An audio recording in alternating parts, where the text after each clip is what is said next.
안녕하세요. 오늘은 왠지 SK 하이닉스가 반등할 거라고 예상을 했는데요. 전날에는 엔비디아 실적 호재가 있었고, 금일은 랜드 플래시 관련 호재가 있었거든요. 그래서 어제는 엔비디아 실적 관련 리뷰를 해드렸었고요. 관련 영상은 여기 있습니다. 이 영상을 저희 데이업 채널에서 보신다면 좋을 것 같습니다. 엔비디아 실적 리뷰를 해드리면서 앞으로의 전망이라든지 밴드를 활용해서 어떤 가격적인 부분에 대해서 좀 전망을 말씀드렸으니까 이 영상을 봐주시면 감사드리겠고요. 그리고 오늘은 이 낸드 플래시 관련 이 적층 경쟁의 현 주소를 말씀드리고자 합니다.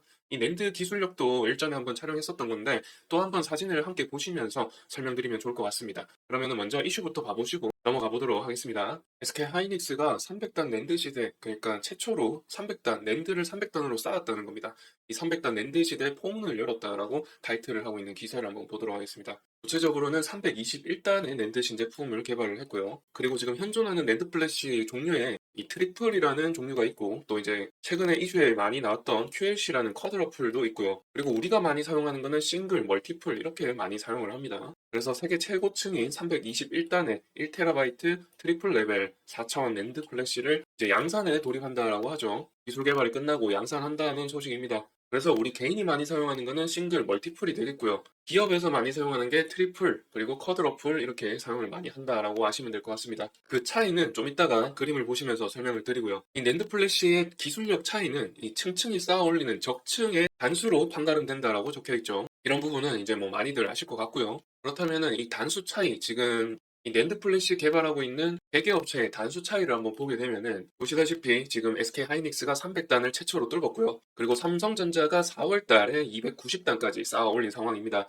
마이크론은 276단이고요. 그렇다면은 지금 시기상으로 봤을 때 삼성전자도 곧 이 300단 이상의 적층을 했다는 소식이 나올 걸로 보이기는 합니다. 12월 달쯤에 나오지 않을까 생각을 하고 있고요. 얼마나 적층을 했을지 이제 그때 가면 알게 되겠죠. 그리고 사실 지금 TLC보다는 QLC에서 데이터 센터의 수요가 많은 상황입니다. 그런데 그 장단점이 있기 때문에 QLC도 많이 사용하고 TLC도 많이 사용한다, 이렇게 이해하시면 될 것 같습니다. 그러면은 이어서 낸드 플래시의 기술력 차이에 대해서 좀 설명을 드리기 위해서 기술적인 부분 한번 말씀을 좀 간단하게 드리면은, 일단 보시다시피 싱글, 멀티플, 트리플, 쿼드러플 순으로 이제 용량이라든지 성능이 더 좋다라고 말씀드렸죠. 우측의 그림으로 보시면은 이 반도체 칩 하나에 데이터 저장 공간이 4비트, 3비트, 2비트, 1비트 이런 식으로 되어가지고 각각의 0만 기억할 수 있거나 1만 기억할 수 있거나 아니면은 00, 01, 10, 11 이런 식으로 이제 칩 하나당 저장 공간이 많아지는 것이죠. 간단하게 2의 n승으로 늘어납니다. 2의 2승, 2의 3승, 2의 4승으로 이렇게 데이터 저장 공간이 늘어나게 되는데요.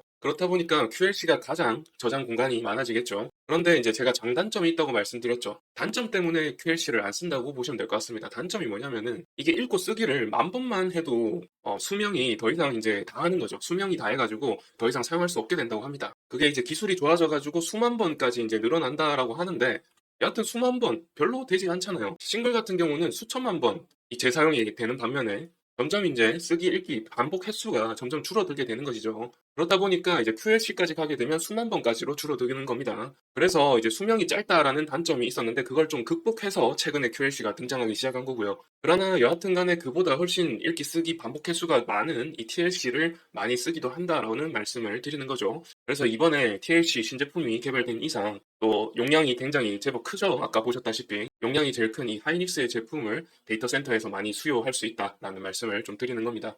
그리고 생각을 잠깐만 해보더라도 이 데이터 센터에서는 데이터를 읽고 쓰는 걸 과연 얼마나 많이 할까요? 정말 많이 할 텐데 이 횟수에 이 수만 번이라는 제한이 있는 QLC보다는 TLC도 수요가 더 많을 수 있다, 이런 거를 좀 생각해 볼 수가 있겠죠. 그래서 결국 결론적으로는 글로벌 낸드 점유율이 삼성전자가 압도적으로 현재 1위입니다. 보시다시피 삼성전자가 37% 정도 비율을 차지하고 있고요. SK하이닉스가 22%죠. 일단 삼성전자가 요즘 죽을 쓰고 있는 건 다들 아실 텐데요. 가장 잘하고 있는 부분이 바로 이 낸드 부분입니다. 현재로서는 그런데 TLC 부분에서 일단 하이닉스가 앞선 것을 아까 보셨죠.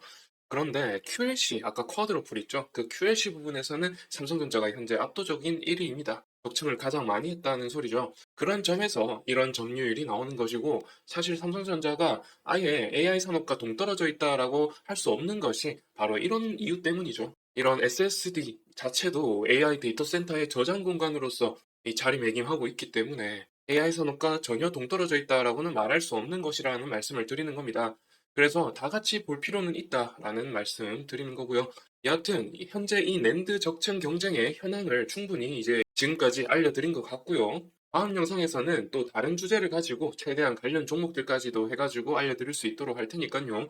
구독까지 해주시면 감사드리겠고요. 그러면은 시청해주셔서 감사드리고요. 다음 영상에서 뵐게요.